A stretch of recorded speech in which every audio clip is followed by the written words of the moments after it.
Welcome to Launch Code,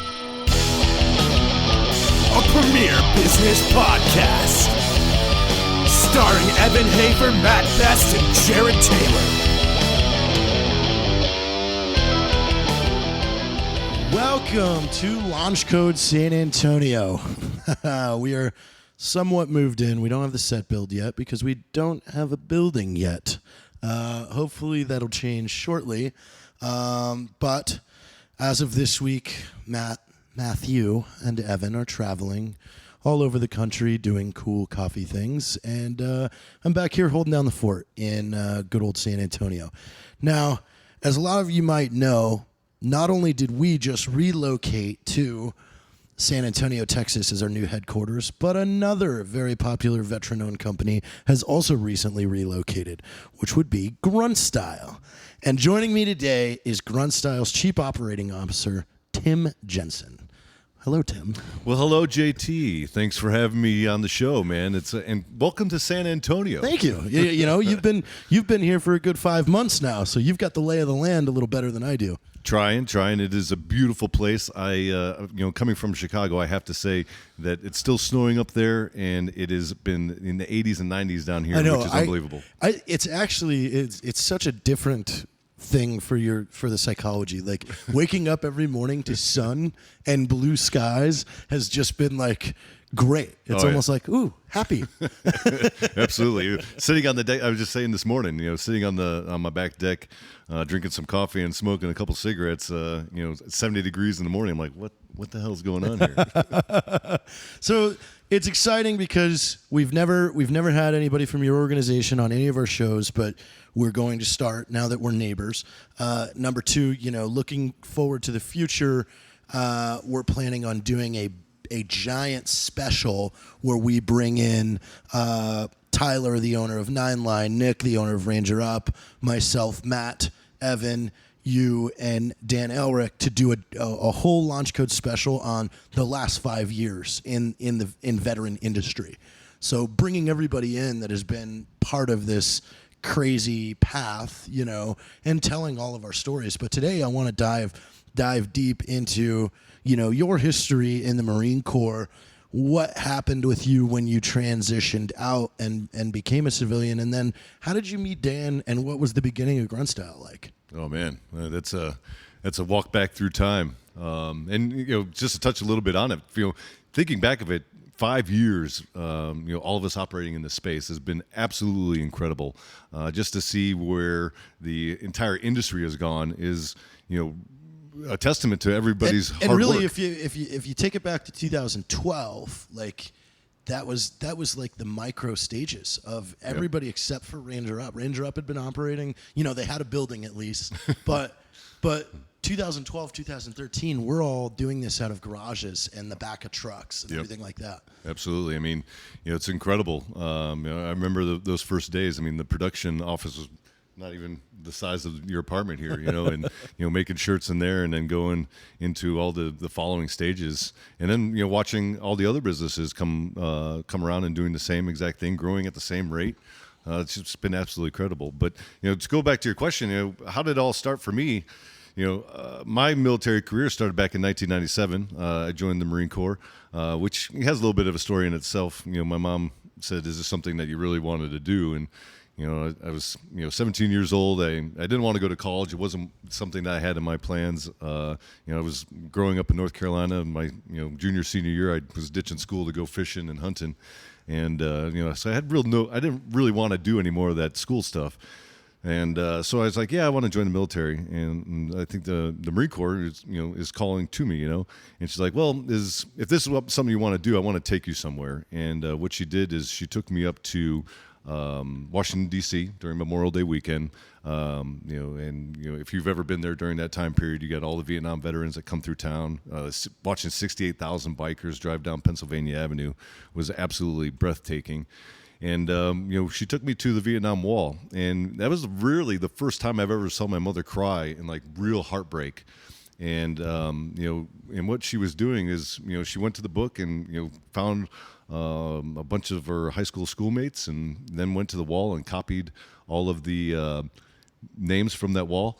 And she was in absolute tears, and that really struck me hard. And on the way back home, she asked me the question again. She's like, "Is this something that you really want to do?" And I said, "Mom, after watching what just occurred while we were up there in D.C., I'm absolutely invested." And so I made the leap. Went to Parris Island. Spent some time in the sand pits down there, and it was a belligerent little bastard. And Paris is East Coast, right? Yeah. Okay, yeah. So that's South Carolina. Yep. All right. So tell me a little bit about that, because I don't know much about. I know you have Paris, or what's West Coast? San Diego. Okay. So the median line is right down the Mississippi, and if you're on that side, you can go to, or you will go to Parris Island, and everything west goes to San Diego, and there's always that rivalry. So that's how they split. They split it based on recruits, right? Okay, I didn't know if it was split based on a MLS. region. It's more a region, right? And so I had the opportunity to go to Parris Island, which was everything that I expected to be. Watching all that Full Metal Jacket stuff and getting all mentally prepped and hearing all the stories from when I was in the delayed entry program. It was everything that they said it was going to be.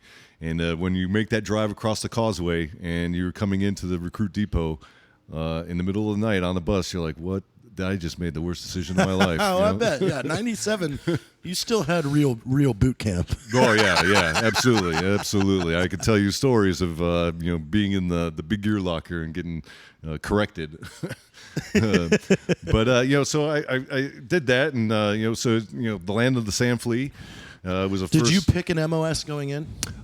So I did. I originally picked infantry. I got knocked out of that, and then they put me into mechanized infantry. So my original MOS was 1833 Amtracs, and went through Parris Island, graduated. Nothing special there. I didn't want to be the lead, or the guy. I didn't want to be the top recruit. It seemed like a lot of skylining yourself. I was more the guy that was making jokes on the line and being punished on the quarterdeck every night, and in the Drill Sergeant LaSalle's House of Pain, and that was a lot of fun. But after that, I went to San Diego, Camp Peloton, Camp Del Mar was where our schools battalion was. Spent some time over there doing the Amtrak training, which was rather interesting, taking a 26-ton vehicle that is not meant to float off into the ocean, driving off the back of a ship. So that was really interesting and really eye-opening. And it was probably, everybody will say that their battalion was the worst, but I thought that the Amtrak's really sucked. And so spent some time there. Got out of the Marines in 2001. Moved back to Chicago, where all my family was residing at the time, and got into the unions there. September 11th happened, and I was like, "Well, shit, I'm not a Marine anymore. What the hell? We're going to combat, So I started the whole reenlistment process into a reserve unit up here in Chicago that I became particularly fond of. It was 2nd Battalion, 24th Marines. I was part of the weapons company, and I first started out with the I&I staff. Because I was not an 0311, and I found out they're deploying. I'm like, hey, I don't care what needs to be done. Make me an 0311. Do whatever needs to be done. I want to go on this deployment. And so they moved me over, started the OJT process, and while we were doing ILOC in California, I got cross-trained into the infantry side. I got to climb all the hills that were, all the Marines talk about on the West Coast. I wasn't really impressed. I thought Parris Island was far more difficult. Climbing a couple hills, you guys got it made. Tried living in the sand fleas and 110-degree heat, prickly heat. Yeah, right, exactly, right.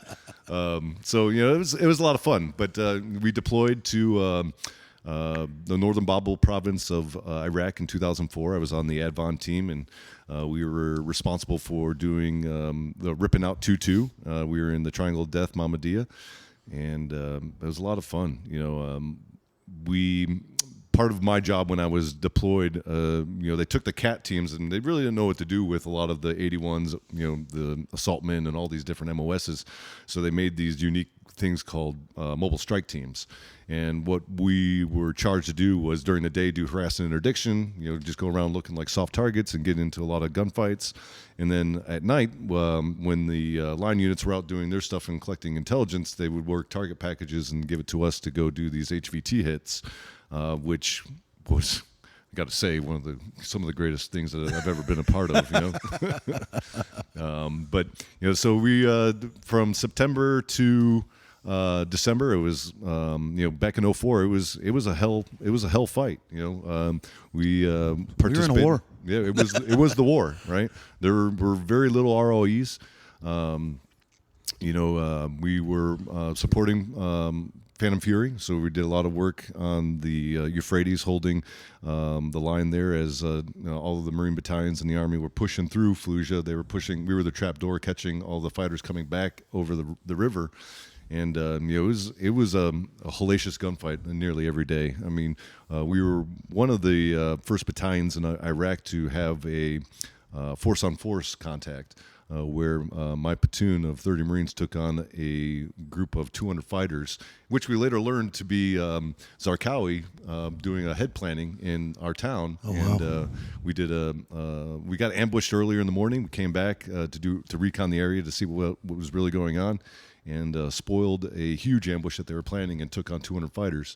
We decimated more than half of their fighters and really kicked their ass. I guess it's true what they say about Marines, huh? It was a glorious day. Bring 200 more of your best, because 30 of us just chewed you up. It was great. I got some amazing pictures of us with all the RPKs and all their weapons. I remember one particular instance. I'm hooking up tow chains to a meat wagon that put itself into a canal, and this guy comes over firing RPGs at us and just bouncing off everything, because we spoiled their ambush. So they're not even arming these things; they're just firing hot steel at you, right? And I don't know if you've ever saw, but what a Mark 19 does to a man under 14 feet is absolutely impressive. I have not seen that, but God, I want to. The closest thing I can relate it to is Blaine getting ripped open in Predator. And it was amazing. Then it followed up by the VC throwing a grenade out the top of the hatch. So it was really good. But after all that, come back to the States. I had the opportunity to go on another deployment, but it was to Haditha in 2006, and it was more fob security. I'm like, I'm a warfighter. I don't guard fobs. Until you heard what happened in Haditha. Yeah, I think that was a little bit later than the time that I was there. But from all my friends that were on that deployment, they really didn't do anything to the operational capacity that we were doing earlier. So I lucked out. It changed a lot. And when I was an instructor teaching young TAC P students, even from 2008 to 12, I'd have to explain to them, you're going to fight a different war that I fought, because it's different now. It's no longer go out and pick a fight. Yeah. And that's what it used to be. Go out. What are we doing today? We're going to go out and fuck with people until they shoot at us. Right. It was the greatest of times, I got to say. Wait, what? There's a no roll? We're just chasing headlights and shooting them? Right. When I'm out and doing all these grunt style things and I come across an OIF 2-Tech-2 person, we share some of the craziest stories. It's like, oh man, that was the real war. So you come back, you didn't go on that deployment. What were you doing? What were you doing then?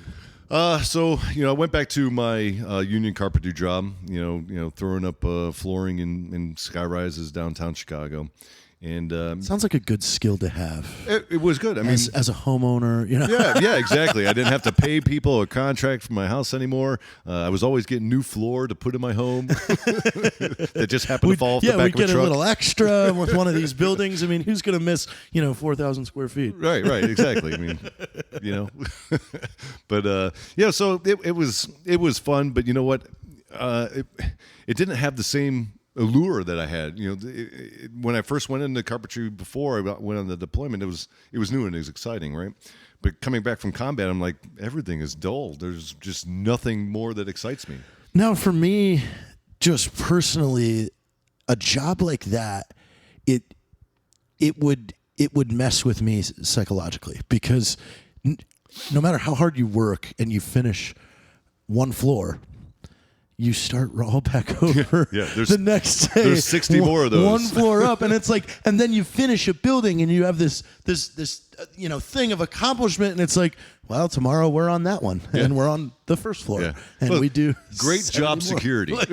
Yeah, but it's just like your sense of accomplishment is always fucked with. Yeah, exactly. Because it's just never over. Yep. And what I've always found is that I would walk into these new buildings I go up, and I didn't do, and I'd find myself looking at the floor, picking out stuff. I'm like, oh, that looks like that's terrible. The craftsmanship is shit here. Yeah, who'd you hire?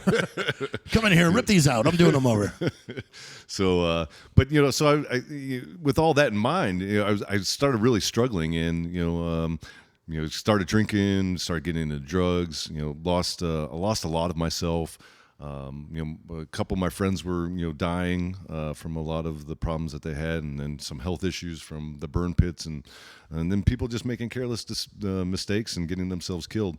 And that started really messing with my mind, and went to the VA. They got me on the cocktail of drugs, and I was on the Zoloft, Trazodone, all that. Just get him out of here. Come on, you'll be fine. These are just bad suck memories. These down.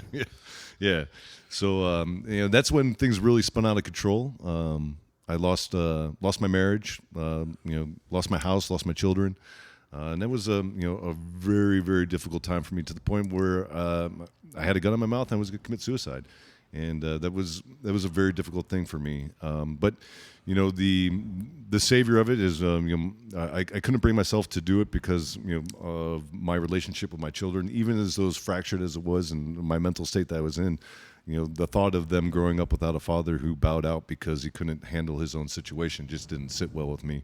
And you just become that one line in their life. Yeah. Oh, my dad committed suicide. Exactly. And if you think about that, like, that's what your life reduced to. That Absolutely. one line. Absolutely. And I didn't want to be that story. And I didn't want to be another statistic for the VA to say, whatever their explanation is these days. Because every day it seems like there's something new that they're coming out with.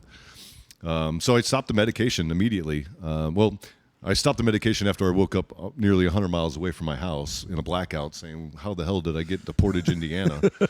So I stopped all that, quit my job at the union, and challenged myself to do something different. And during that time, I was moonlighting as a bouncer, which was a lot of fun because my pent up rage and anger that I didn't have an outlet for. Where can I just throw some people around, right, and not get arrested? I took a job bouncing at the bar, and doing all that, and that was a lot of fun. It was an outlet. I had the opportunity, or more the challenge, to help clean up a bar that was a biker bar that was full of cocaine, and I think I did a pretty damn good job and built a reputation for myself doing that. Exercised on the post 9/11 GI Bill, put myself through college, and got myself a degree. I got a bachelor's degree in creating video games. Which I never really followed through with. So interesting. Yeah, but that could come later. Yeah. When you've got time. That's right. That's right. It's definitely a skill. You could just sit on for a while. Yeah. And go, you know what? I'm going to create an app. Yeah, exactly. And I may not have exercised it in creating video games, but the creative side, I did publish 7 comic books. I was guest artist at C2E2 Chicago. Have you ever been to Triarch's headquarters? No, I have not. I would love to take you there because it is fascinating. The guys responsible for Call of Duty like to go through the way that they're organized in there is so cool. Like, because you have an entire division that's just the landscapes. Right. So you have these giant walls of this it's almost like 40 feet long, and it's each level. Oh, geez. Like, and it's everything down to the flower pot, to the plants, to everything, and it's like super cool because you, like, especially with your background there, Like I was just stunned. Like they're the gun division. They have a giant gun wall of airsoft, every airsoft gun ever made. And those guys sit in there and they're just 3D modeling guns and actions and animations and how the round ejects out. And it's just like, this is cool. Yeah, and a lot of people are really unnecessarily ignorant to like how the asset creation really goes, how much work goes into it. Just like modeling a gun could take a month, 2 months, just to get the model, then you skin it, and all that, and the texturing, and then you get the like animation on it. Oh, it's unbelievable. I spent hours yesterday diving down Element 3D, which is a plugin for After Effects, and it's just. You get lost. Yeah. And then you realized you've only traveled this far. Right. Yeah. You're like, that was 7 hours of my time and I didn't learn shit. Right. How can I make money on this? Yeah, it's fascinating. It's like 3D Max, Blender. And that's, yes. I mean, I started, this is a funny story because in our high school, the first year that they offered a new class called Web Page Design, well, I took that because at that point I had built 4 or 5 different pages using GeoCities and AngelFire and a book, that taught me HTML that I taught myself and all these things. So when I got into that class, the teacher himself really didn't know web design that much, and he was just going off a book with Microsoft Front Page because Front Page had just come out. Right. This is the year 2000, and so. He, when he saw my skills, he essentially offered, okay, show the class and help us kind of move along with this coding stuff, and then you use the school to get licenses for software that you could never get and figure this stuff out. So I was messing around with Blender and Bryce and Poser 4. Oh, geez, and all that early stuff. Yeah, like Blender. Like back in the day, you could get on those message boards and forums in like the year 2000 and look at what you could do in Blender. Yeah, and it was still like you would spend 4 days on something and it would be a furry animal with eyes, like a dust bunny. Yeah, absolutely. Yeah, it's fascinating, and I truly enjoyed it. It's something that hopefully I can revisit later in life. But what that ultimately did for me was open the door to Grunt Style. As I was trying to find a job after I graduated school, I was still doing the comic books, and I had a business doing that in a studio in Aurora. It was pretty awesome. Had a couple artists there, and put out 7 comic books. But my wife was like, "Hey, Tim, it's not making money. You need to go find a real job." I'm like, "This is a real job. What are you talking about?" So I started going around and got turned down from all these places to the point where I was going to like Toys R Us to go work on a warehouse floor, right? And they're like, "No, you're overqualified. You blah blah blah blah blah." I'm like, "It's $10 an hour. Just give me a job." I'm like, "No." So I found this. I'm cruising Craigslist for local job opportunities, and I see this ad for a designer for Grunt Style, and I'm like, Grunt Style, that sounds interesting. And I'm reading more of it, and it's military, veteran-owned, veteran-operated business, blah blah blah. In the art apparel, I needed a designer. I'm like, I can do all this, right? So I set up an interview. I go to see Daniel, the CEO, the founder, and I bring my portfolio. I walk in. I'm like, man, this is exciting. Look at all this great stuff. I can feel the energy. And then I sit down with Dan, and I show him all my stuff. He's like, "Oh, this is all great, but this is not what I'm looking for." I'm like, "You son of a bitch. Like, I can do that. Like, if I could do this, right. Like, somebody that can draw comic books can draw a T-shirt. Right, exactly. And he's like, "Well, I'm looking for this." I'm like, okay. So I walk out with my head down. And I'm driving home, and I'm like thinking to my wife, what the hell am I going to tell her? This is the last opportunity I really had. And phone rings. I look up, and it's Daniel. I'm like, well, this is interesting.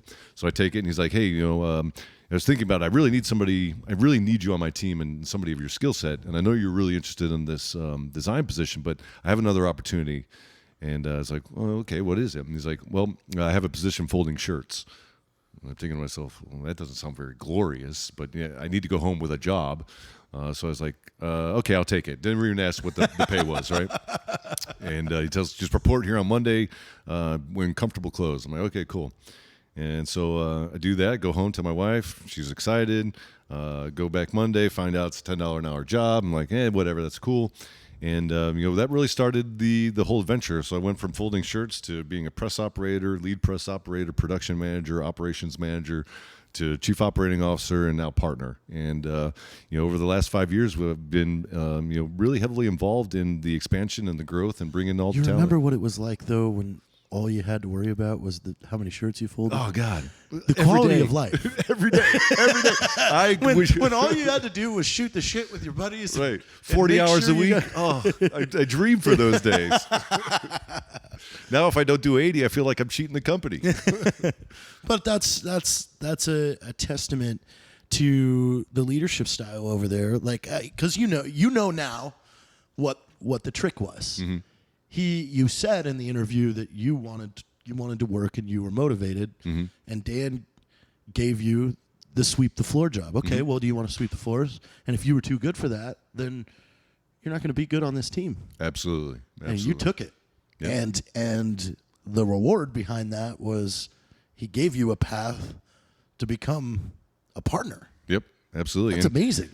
And exactly what you're saying. I think where a lot of people fail in today's economy is that they don't want to take risk, right? And secondly, they don't want to take responsibility. It's a lot of hot air, right? Like I said, how many times have you sat across that desk with an interviewee and he's saying, "I'll do anything to work for you." Great.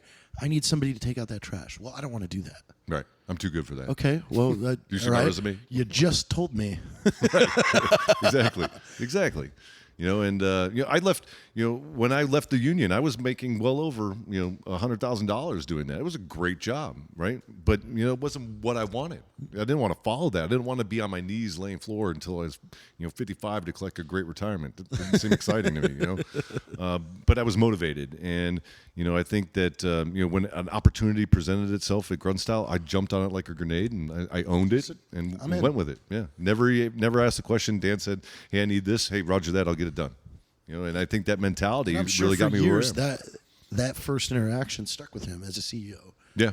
Knowing that the day that he said, "Okay, you don't get the design job, but you could fold T-shirts," and you said yes, that is probably a real reason why you're in the position you're in. I think so. I absolutely think so. And we've created a wonderful relationship over the last 5 years working together, and I couldn't be more blessed. What I thank Dan for every day. Being a sergeant in the Marine Corps was one of the most fantastic accomplishments of my life, and being in the position where I get to lead people again, I thank Dan every day for that opportunity, and I take it very serious to the point where, for all you Marines out there, you walk into a duty hut, and it's in every duty hut across the globe. It says, "A Marine on duty has no friends."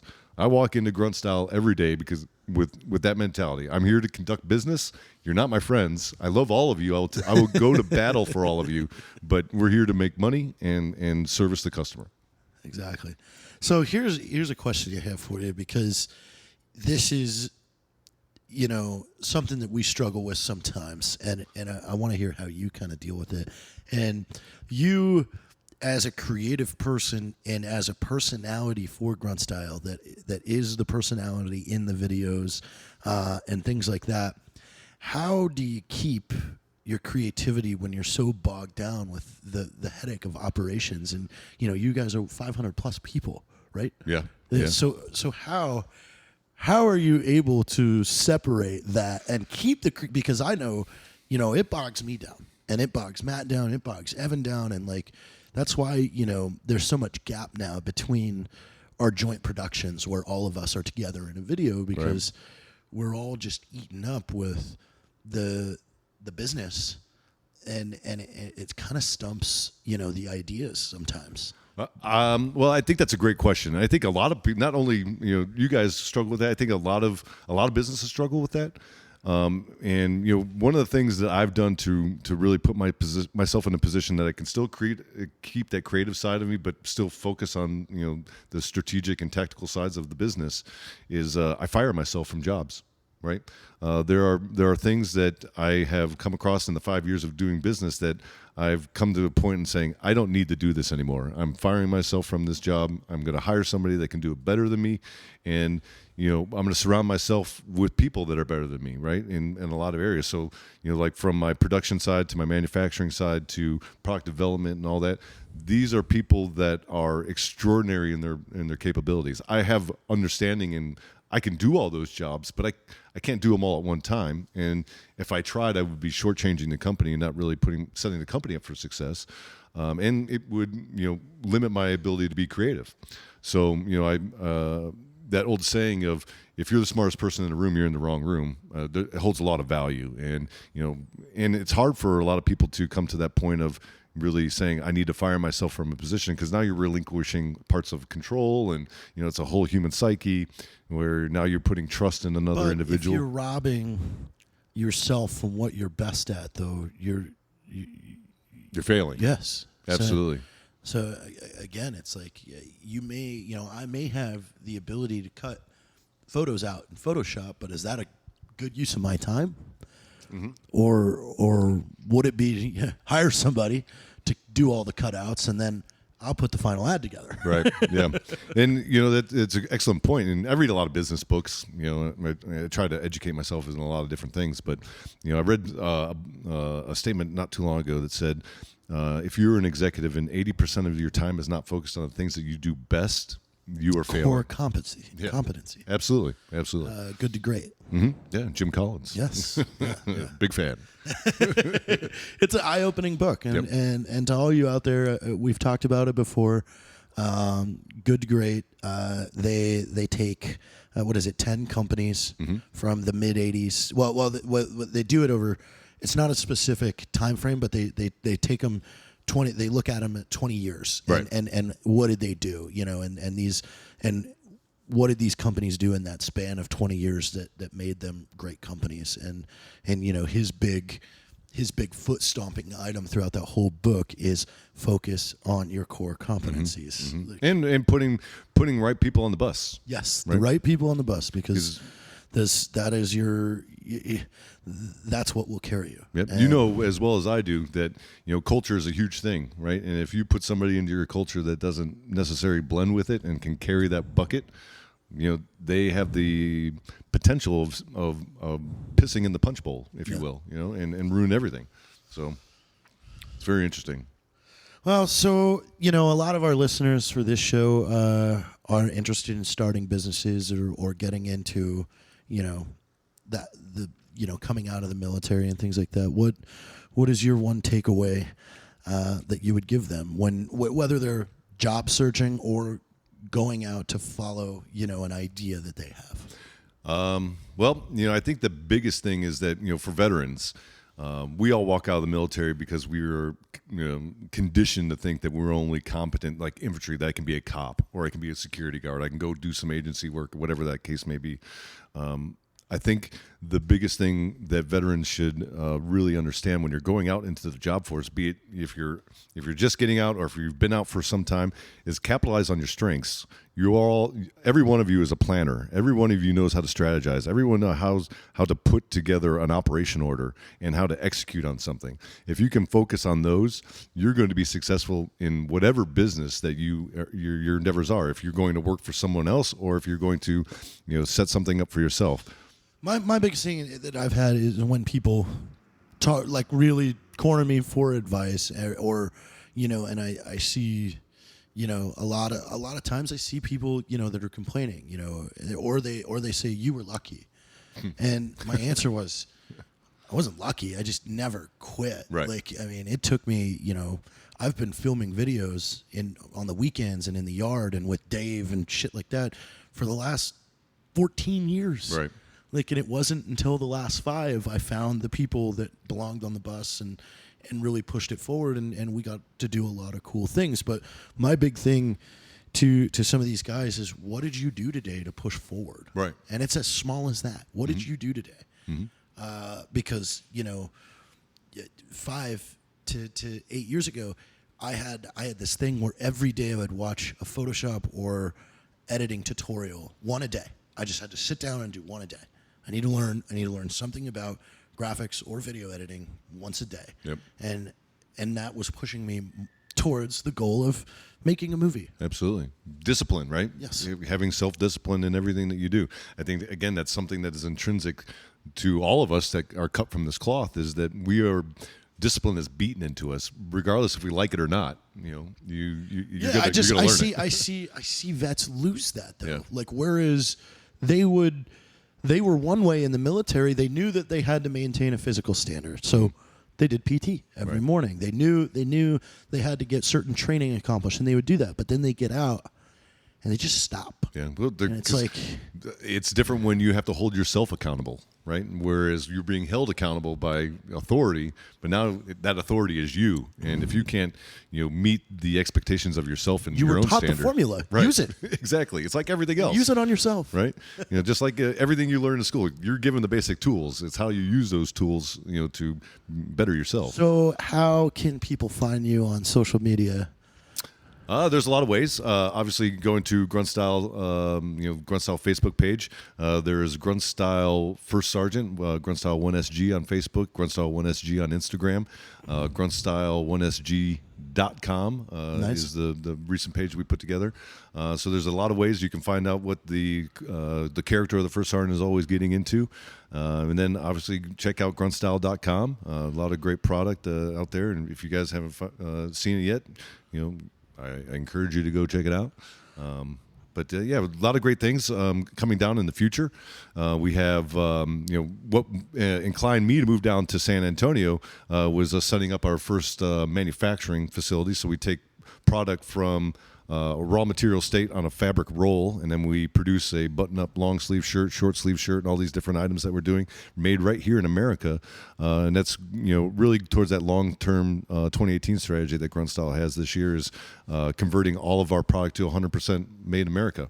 I know that a lot of people out there are really asking for it, and it's hard to come by. It's hard to do. Yeah, that's the biggest thing we see. People will pull one of our cups or something and go, it's made in China. Sorry, brother, but no one in the United States manufactures that cup. Absolutely. Or that style or using that material. Like, you just can't find it anymore. And I always make the joke, I'm like, oh, you're complaining to me on that Chinese-made cell phone that you have in your hand. Yeah, on the Chinese-made car that you're driving. Right. Exactly. So you shut the fuck up. But seriously, I mean, it's a PETA person yelling at you from a beamer.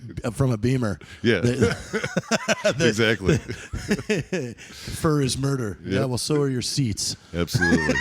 It's the dichotomy is pretty hilarious, right? And but you're absolutely right. It's been very difficult. I didn't know how difficult it was until really researching it. When I was building this facility, I was calling around to all these different manufacturers.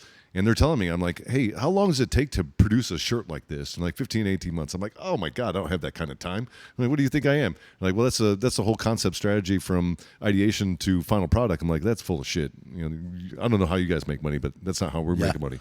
And I was like, I guarantee you I'll have it done in 60 days. And three vendors. What you're telling me is Article 15 can start buying American-made shirts. And offering a new line. I think that we may have a deal in the making, ladies and gentlemen. I love it. Well, there's so many cool things happening. We've got stuff in development between, all of our businesses now that we're neighbors.